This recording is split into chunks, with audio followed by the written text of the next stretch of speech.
ये जो 600 लॉयर्स की बात है कि ये 600 वकीलों ने एक चिट्ठी ऑनरेबल सुप्रीम कोर्ट के चीफ जस्टिस को लिखी है। आप सभी जुडिशरी के एस्पिरेंट्स हैं, कल जज बनेंगे, प्रैक्टिस भी करते ही हैं। कुछ लोग सीधा जिला जज आप में से बनने वाले हैं। ये टैक्टिक के विषय में आपको भी पता होना चाहिए कि ये टैक्टिक के विषय में जो हरीश साल्वे जी और उनके साथियों ने चिट्ठी लिखी है, उस चिट्ठी का मतलब क्या है और वो क्या एक्सप्लेन करना चाहते हैं। आपको याद होगा कि आर्टिकल 370 और राम मंदिर का केस ऑनरेबल जस्टिस दीपक मिश्रा जिस समय चीफ जस्टिस हुआ करते थे, तो उन्होंने कहा कि हम इसकी डे टू डे हियरिंग कर देंगे। 2019 के चुनाव से पहले की बात थी। तो कपिल सिब्बल साहब कोर्ट में आए और उन्होंने कोर्ट से आग्रह किया कि भाई अभी इसकी आप डिसीजन मत करिए, अभी आप इसको तेज़ी से मत निपटाइए, डे टू डे हेयरिंग मत करिए, क्योंकि इसकी डिसीजन का 2019 के चुनाव पर फर्क पड़ेगा। बात तो उनकी जेन्युइन थी कि 2019 के चुनाव पर फर्क तो पड़ेगा। सवाल यहाँ पर यह था कि 2019 के चुनाव के बाद फिर 2022 का उत्तर प्रदेश का चुनाव था, कई राज्यों का चुनाव थे। लगातार हमारे देश में हर वर्ष चुनाव होते हैं। कब तक आप डिसीजन को रोकेंगे? खैर, ऑनरेबल जस्टिस दीपक मिश्रा ने उनकी बात सुनी नहीं। इधर से अपोजिशन जो सरकार में थे, उन्होंने जो जल्दी डिसीजन करवाना चाहते थे, उन्होंने भी अपने बयान देने समाज में शुरू कर दिए और यहाँ तक शुरू कर दिए कि कोर्ट के ऊपर दबाव बन जाए। दोनों पार्टियां अपनी अपनी बात कहने लगी कि कोर्ट के ऊपर दबाव बन जाए कि कोर्ट उसको डिसाइड न करे, और कुछ का कहना था जल्दी डिसाइड करे। जब कोर्ट नहीं माना और कोर्ट ने कहा कि हमने हियरिंग लगा दी है, और हियरिंग लगाने का मतलब ये होता है कि अब हम उसकी सुनवाई कर लेंगे, तो फिर सवाल आना स्वाभाविक था, रोकेंगे कैसे? मामला रोकने के चक्कर में राज्यसभा में उस समय वेंकैया नायडू साहब वाइस प्रेसिडेंट हुआ करते थे, राज्यसभा के चेयरमैन हुआ करते थे। राज्यसभा में भारतीय जनता पार्टी जो रूलिंग पार्टी थी, रूलिंग पार्टी की संख्या थोड़ी कम हुआ करती थी। राज्यसभा में इस विषय को लेकर, यानी कि ऑनरेबल जस्टिस दीपक मिश्रा के खिलाफ, हाँ, उससे पहले एक और गतिविधि हो गई थी कि कुछ जजेस रोड पर निकलकर, जिनमें से एक भविष्य के चीफ जस्टिस भी हुए जिन्होंने वो डिसीजन दिया, वो निकलकर आ गए थे। और ये भारतवर्ष में जुडिशरी के इतिहास की पहली घटना थी जब सिटिंग सीनियर जजेस प्रेस कॉन्फ्रेंस करके ये कह रहे हो कि चीफ जस्टिस के यहाँ सब कुछ ठीक नहीं चल रहा है, वो बेंचें गलत तरीके से अलॉट कर रहे हैं। अब गलत तरीके से अलॉट करने का मतलब कि वो बेंचें गलत तरीके से दे रहे हैं, वो केसेस जूनियर जजेस को दे रहे हैं। अब उस समय की क्रिटिसिज्म में मैंने भी पार्टिसिपेट किया था और ये कहा था कि जो हाई कोर्ट का एटलीस्ट जज बनकर रहा होगा लंबे समय तक, हाई कोर्ट के कुछ चीफ जस्टिस भी आए होंगे, कुछ डायरेक्ट बहुत बड़े प्रैक्टिशनर सुप्रीम कोर्ट के जज बने होंगे, उनमें जूनियर सीनियर कौन होता है? जो जूनियर है वो 6 महीने बाद खत्म, जो सीनियर है वो 6 महीने बाद तो रिटायर होने वाला है। और अब जो 6 महीने जूनियर है उसको जूनियर कहते हैं क्या, जिसने 50 साल 40 साल 30 साल जुडिशरी को दिए? लेकिन साहब, नैरेटिव एक देश में तय किया गया, एक नैरेटिव गढ़ा गया, और उस नैरेटिव में ये सिद्ध करने की कोशिश की गई कि चीफ जस्टिस जबरदस्ती का रोस्टर तय कर रहे हैं और अपने मन के जजेस का अपॉइंटमेंट कर रहे हैं। मैं आपको एक बात बता दूं कि honourable chief justice of India भी एक जज हैं, केवल एडमिनिस्ट्रेटिव और रोस्टर का काम उनके पास है। एडमिनिस्ट्रेटिव या रोस्टर के काम का मतलब ये है कि किसकी बेंच में कौन सी बेंच कैसे कोलैबोरेट हो, कैसे बने, 3 की, 5 की, 7 की, 9 की, 12 की, 11 की, 13 की, अभी तक 13 ही बनी है। वो चीफ जस्टिस तय करते हैं कि कौन कौन से जजेस को बैठकर कौन सी बेंच बनेगी। वो उनका एक्स्ट्रा काम है। बाकी वो एक जज हैं। अगर 5 की बेंच है और चीफ जस्टिस ने कोई फैसला कर दिया, 4 अगर नेगेटिव चले गए, उनके विरुद्ध चले गए, तो 4-1 का फैसला माना जाएगा। चीफ जस्टिस कुछ भी कहता है वो नहीं माना जाएगा। ऑनरेबल जस्टिस दीपक मिश्रा के खिलाफ महाभियोग की कार्रवाई शुरू हो गई। महाभियोग के लिए जितने मिनिमम सांसद चाहिए होते हैं, उन सांसदों की एक चिट्ठी महाभियोग की प्रोसीडिंग शुरू हो राज्यसभा में, उसके लिए प्रस्ताव दे दिया गया। हालांकि राज्यसभा के चेयरमैन उस समय वेंकैया नायडू साहब ने वो स्वीकार नहीं किया। उन्होंने कहा कि नहीं, इस पर कोई कार्रवाई नहीं हो सकती, आपके पास संख्या भी नहीं है और ये कोई कारण नहीं है जो आपने बताया। लेकिन उसका परिणाम जो निकला था वो ये था कि ऑनरेबल जस्टिस दीपक मिश्रा जो 370 और राम मंदिर की कार्रवाई डे टू डे करना चाहते थे, वो अपने कार्यकाल में उसकी सुनवाई नहीं कर पाए थे। वो रिटायर हो गए।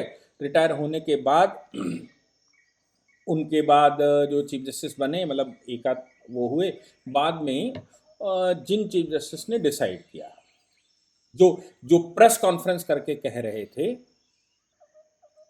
वो प्रेस कॉन्फ्रेंस करके जो स्टेटमेंट दे रहे थे, वो जज साहब चीफ जस्टिस बने और उन्होंने राम मंदिर का केस 5 जजेस की बेंच के माध्यम से सुना और राम मंदिर के पक्ष में डिसाइड भी किया। और वही जज साहब ऑनरेबल जस्टिस दीपक मिश्रा के खिलाफ खड़े हुए थे और उनके खिलाफ खड़े होकर ये कह रहे थे कि ऑनरेबल जस्टिस दीपक मिश्रा जो कि चीफ जस्टिस हैं, वो रोस्टर अपने हिसाब से तय कर रहे हैं, सीनियर जजेस को इग्नोर कर रहे हैं। उन्होंने वो डिसाइड कर दिया। इसके बाद चंद्रचूड़ साहब के टाइम पर 370 डिसाइड हो गया। कुल मिलाकर ऑनरेबल जस्टिस दीपक मिश्रा दबाव में आ गए और वो नहीं कर पाए। अब क्या क्या करते हैं इसके लिए?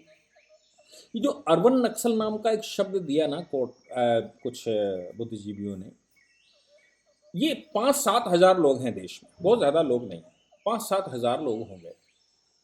और ये जो 5-7 हजार लोग हैं, इनका काम समझ लीजिए कि ये करते क्या है। अब जैसे कठुआ कांड हुआ, कठुआ में एक विक्टिम हुआ और वो हो गया, नाइंसाफ़ी हुई, किसी ने की हत्या कर दी, जो कुछ हुआ वो नाइंसाफ़ी हो गई।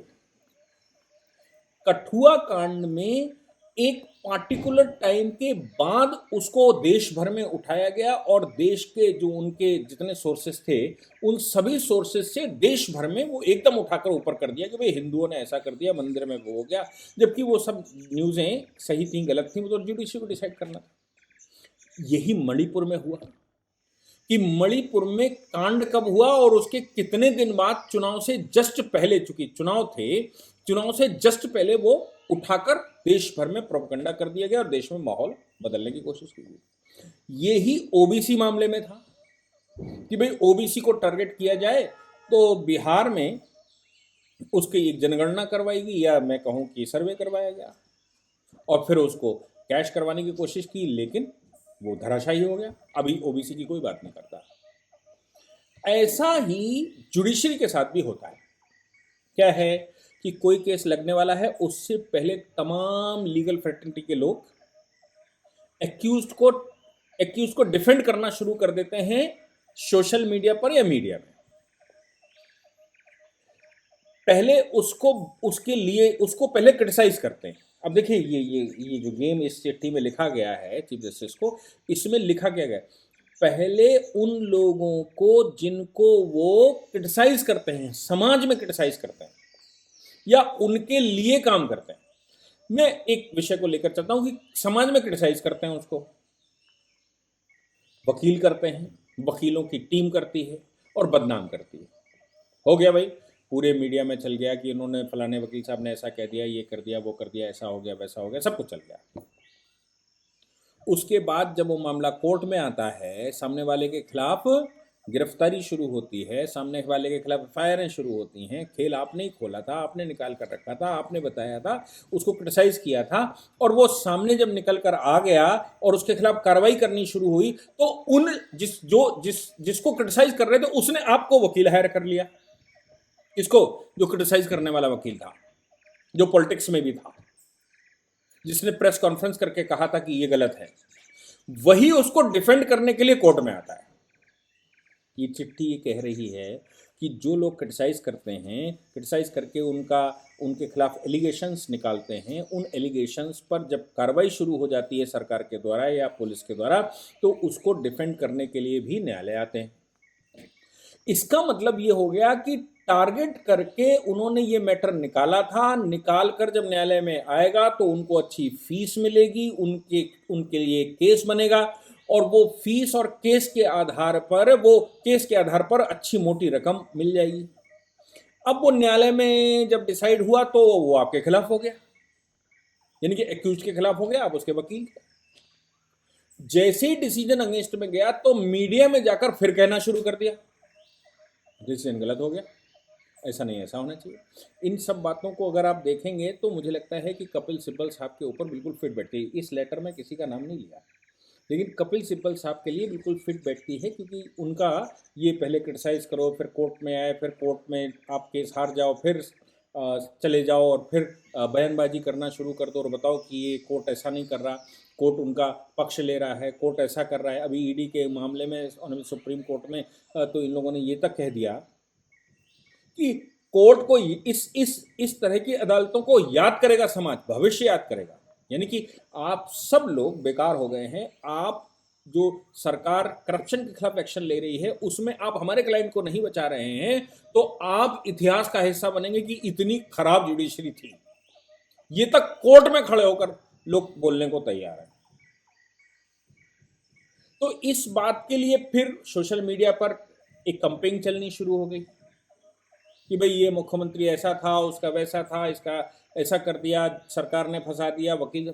और ये वकील ही कर रहे हैं, वकीलों की टीम, सोशल मीडिया की टीम, मीडिया की टीम मिलकर कर रही है ताकि जुडिशरी पर दबाव हो।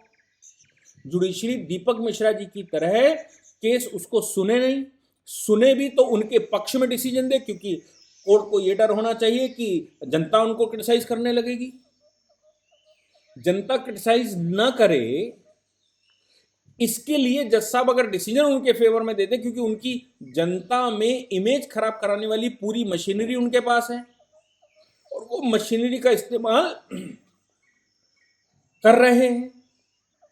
और अगर डिसीजन पक्ष में आ जाता तो वाह भाई वाह, वाह भाई वाह, बहुत अच्छा कोर्ट और सरकार के खिलाफ हो गया, मोदी जी गलत हो गए और ये फलाना मुख्यमंत्री गलत हो गया, फलानी सरकार गलत हो गई, ईडी की धाराशाही हो गई, सीबीआई गलत हो गया, इस बात का प्रोपेगेंडा शुरू कर देना। यानी कि सरकार की कोई एजेंसी अगर काम करे, कोर्ट के पास जाए, तो कोर्ट अगर उसके पक्ष में दे दे एजेंसी के, तो ये हो साहब कोर्ट पक्षपाती हो गई। कोर्ट अगर एजेंसी के विरुद्ध कर दे तो साहब कोर्ट कितना अच्छा काम कर रही है और ये तो सरकार करवा रही है, सरकार सबको खरीदी, लेकिन कोर्ट पर हमको विश्वास है। तो कोर्ट पर विश्वास भी है, कोर्ट पर अविश्वास भी है, कोर्ट को अप्रिशिएट भी करते हो और कोर्ट को क्रिटिसाइज भी करते हो, और वो सब कुछ एक एजेंडे के तहत। ये एक एजेंडा है पीछे से कि करना क्या है, कि जुडिशरी को दबाव में लिया जा सके,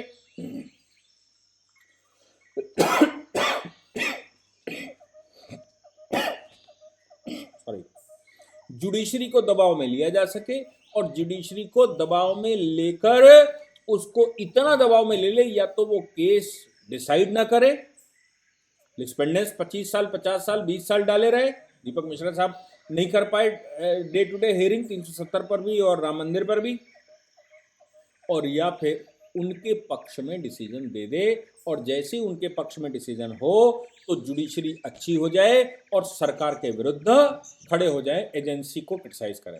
अच्छा, सरकार की जिम्मेदारी क्या है? इंस्टीट्यूशन सारे कॉन्स्टिट्यूशन से ही बने, तो सरकार की मुश्किल ये है कि वो ना जुडिशरी को क्रिटिसाइज कर सकती है ना एजेंसी को क्रिटिसाइज कर सकती है, ना वो डिपार्टमेंट को कुछ कह पा रही है ना वो कोर्ट को कुछ कह पा रही है।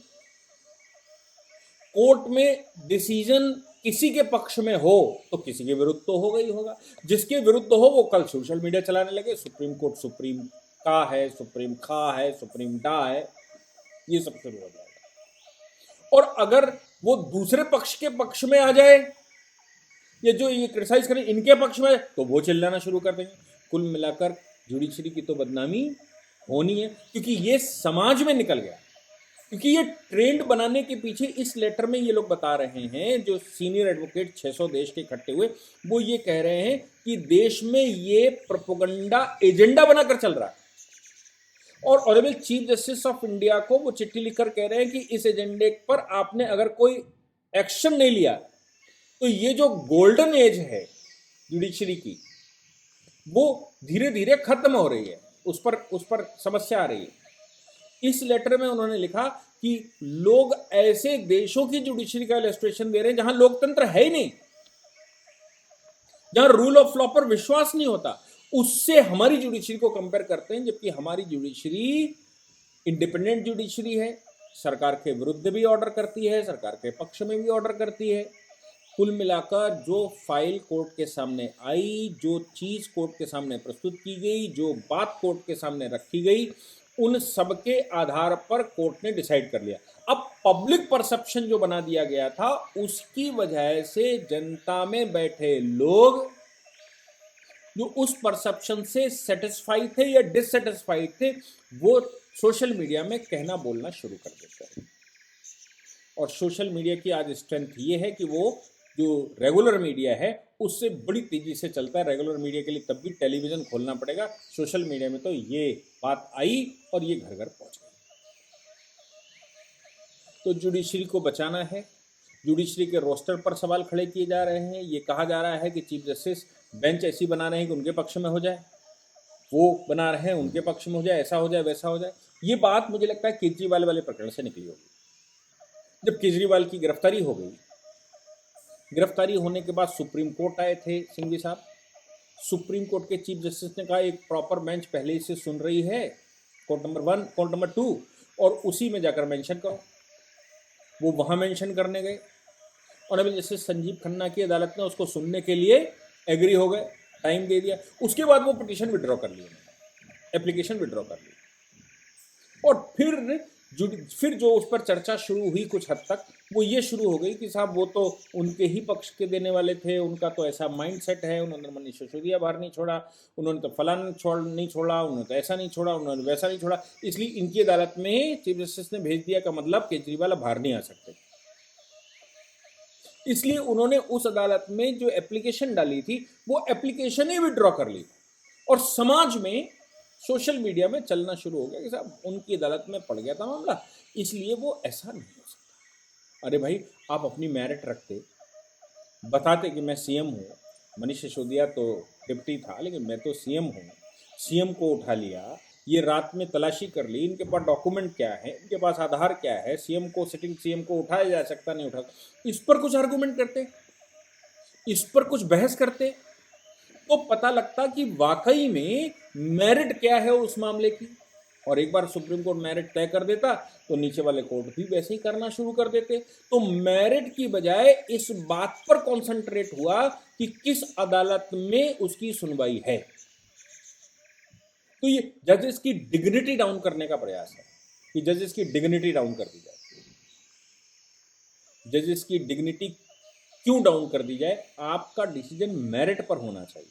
अगर जजेस ने, कोर्ट ने कोई डिसीजन कर दिया है तो उस पर रिव्यू डाल सकते हैं, फिर आप बताइए ये गलत कर दिया।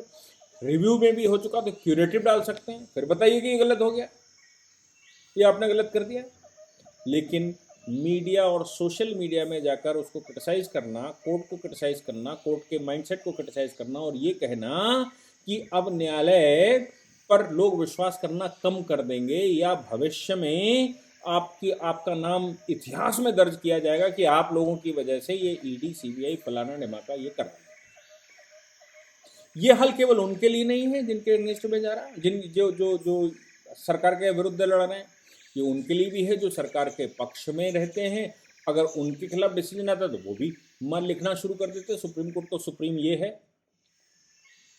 तो ये चिट्ठी कह रही है कि इन सब पर संज्ञान लेकर जुडिशरी को फेयर फाइनल करने के लिए कोर्ट को कोई ना कोई एक्शन लेना पड़ेगा, कोर्ट को कोई डिसीजन लेना पड़ेगा, कोर्ट को कोई ऑर्डर करना पड़ेगा और इसको संज्ञान लीजिए और संज्ञान लेकर इसको बिल्कुल क्लियर करिए ताकि समाज में, देश में जुडिशरी की जो डिग्निटी है वो मेंटेन रहे।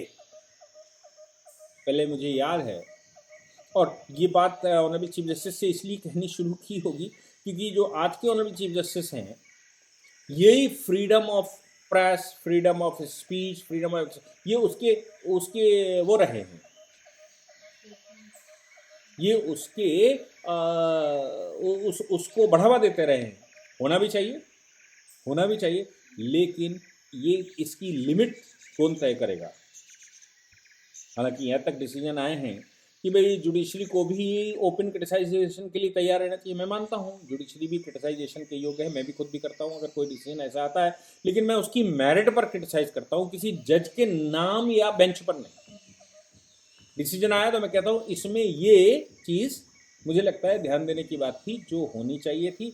हो सकता है कि मैं उस अदालत में होता, मैं आर्गू कर रहा होता तो मैं इस पॉइंट पर आर्गू करता, इसका मतलब ये है। लेकिन वो चूंकि केस मेरा नहीं है, मैं उसका वकील नहीं हूँ, मैं उसको रिप्रेजेंट नहीं कर रहा हूँ, मेरा कोई सीनियर उसमें नहीं खड़ा है, तो फिर मेरे को सिर्फ उस डिसीजन को पढ़कर जो पॉइंट मिलते हैं वो मैं देश को बता देता हूँ, आप लोगों को बता देता हूँ। और वो इसलिए बता देता हूँ कि आप उससे सीखें, अगले की आने की पीढ़ी उस पर उसी दृष्टि से काम करना शुरू करे। लेकिन जजेस को क्रिटिसाइज करना, बेंचों को क्रिटिसाइज करना, जुडिशरी को क्रिटिसाइज करना, केवल एक राइट दिया जा सकता है, वो है कि जजमेंट की जो रीजनिंग है उस रीजनिंग में कुछ खामियां निकाल कर बताओ, तो समझ में आता है। इसलिए ये चिट्ठी ऑनरेबल कोर्ट को ये कह रही है कि आप इस पर कुछ करिए, नहीं तो जुडिशरी बदनाम हो चुकी है और ये लगातार बदनाम करने की लोग कोशिश कर रहे हैं, उसको खत्म करें।